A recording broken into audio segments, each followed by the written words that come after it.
உறவுகள் நிறைய பேர் கேட்டிருந்தீங்க, ஆடு குட்டியெல்லாம் வச்சுருக்கீங்க, மாடு வச்சுருக்கீங்க, ஆனால் அகத்தியை வந்து ஒரு தடவை காட்டலன்னு சொல்லியிருந்தீங்க. நான் ஆல்ரெடி சொல்லியிருந்தேன், அகத்தி வந்து இன்னொரு தோட்டத்தில் போட்டிருக்கேன் அப்படின்னு. ஏன்னா அந்த மண் வந்து செம்மண்ணுக்கு வந்து தாங்க மாட்டேங்குது. தண்ணி ஈரப்பதம் வந்து எனக்கு ஒரு நாள் டு ஒரு நாள் பாய்ச்ச வேண்டியது இருக்குது. இந்த தோட்டத்தில் வந்து எனக்கு பிரச்சனை இல்லை, அதனால தான் இந்த தோட்டத்தில் போட்டிருக்கு. ஊருக்குள்ளே இருக்குது இந்த தோட்டம். ஆல்ரெடி கரும்பு போட்டிருக்கேன்னு ஒரு வீடியோ போட்டிருந்தேன் இல்லையா, அதையும் காட்டுறேன்.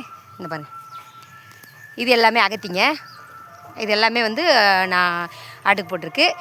வாங்க ஜிஞ்சுவா இந்த மாட்டு தீவனம் எல்லாமே இந்த தோட்டத்தில் தாங்க நான் போட்டிருக்கேன். அந்த தோட்டத்தில் எதுவுமே நான் போடலை.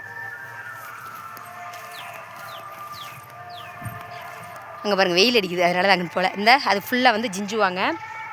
அங்கிட்டு புல் இருக்குது பாருங்கள், அது பூராமே சீமை புல் அப்படின்னு சொல்லுவோம்ல, அந்த சீமை புல்.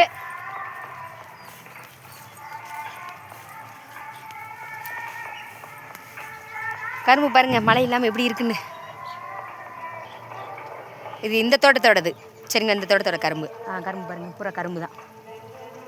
இது இந்த தோட்டத்தோட ரூம்பு. இதுதான் என்னோடய ஊருக்குள்ளே இருக்கிற தோட்டங்க. ஓகே, பாய்.